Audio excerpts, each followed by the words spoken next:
Voici 3 méthodes pour réinitialiser un iPhone bloqué sur l'écran de récupération. Cette astuce fonctionne également lorsque votre iPhone est bloqué sur l'écran noir ou blanc ou encore bloqué sur le logo Apple depuis plusieurs heures et ce sans perdre aucune donnée. Sans plus tarder, on commence par la première méthode. Mais avant, si vous aimez ce genre de vidéo, s'il vous plaît, mettez-moi un like, abonnez-vous et activez la cloche pour recevoir les nouvelles vidéos. Pour cette première méthode, nous allons faire le redémarrage forcé de l'iPhone. Cette méthode est utilisée dans le cas où le problème n'est pas trop profond. Donc faites un appui sur le bouton volume haut, un appui sur le bouton volume bas, puis un appui long sur le bouton d'allumage jusqu'à ce que le logo Apple n'apparaisse. Normalement, après ça, l'iPhone devrait redémarrer et fonctionner correctement. Mais vous voyez que dans mon cas, cela n'a pas fonctionné. L'iPhone n'arrive pas à se redémarrer en mode normal et je tombe toujours sur cette interface. Cela signifie tout simplement que le problème est un peu plus profond. Dans ce cas, nous allons utiliser la deuxième méthode. Pour ce faire, vous aurez besoin d'installer iTunes sur votre PC ou vous pouvez utiliser directement Finder si vous êtes sur Mac. Alors une fois sur iTunes, connectez l'iPhone à l'ordinateur et cette interface va apparaître automatiquement. Donc là, vous allez cliquer sur mise à jour, ensuite mise à jour encore, suivant, accepter.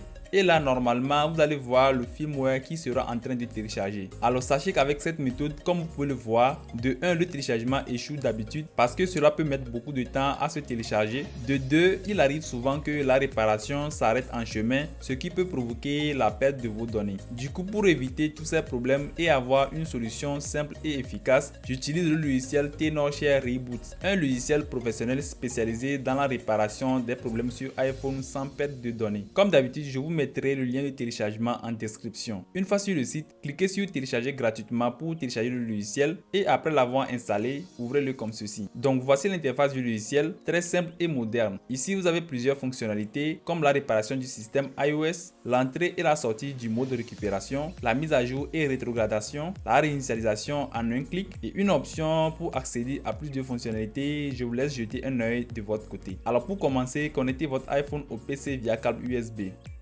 Voilà, l'iPhone a été bien reconnu juste ici. Une fois connecté, vous cliquez sur démarrer la réparation.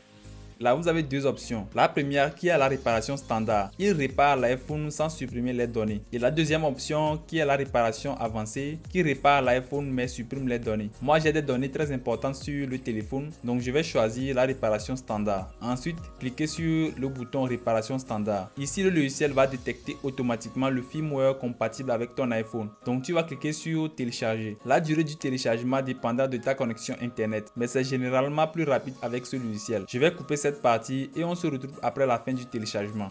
Voilà, après le téléchargement, vous allez tomber sur cette page. Donc, cliquez sur commencer la réparation standard. Directement, le logiciel commencera la réparation. Ce processus peut prendre environ 10 à 15 minutes. Je vais accélérer pour que la vidéo ne soit pas trop longue.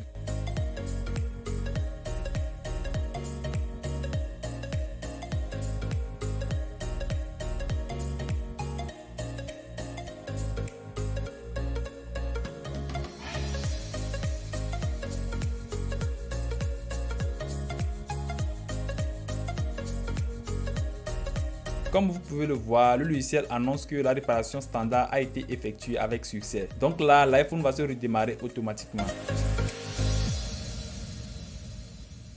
Voilà, j'ai maintenant accès à l'iPhone avec toutes mes données intactes. Toutes mes applications sont là, rien n'a été supprimé, y compris mes photos et vidéos. N'hésitez pas à me dire ce que vous en pensez en commentaire. Quant à moi, je vous laisse avec cette vidéo qui parle d'autres fonctionnalités de ce logiciel. N'hésitez pas à cliquer dessus pour la regarder. Allez, peace out.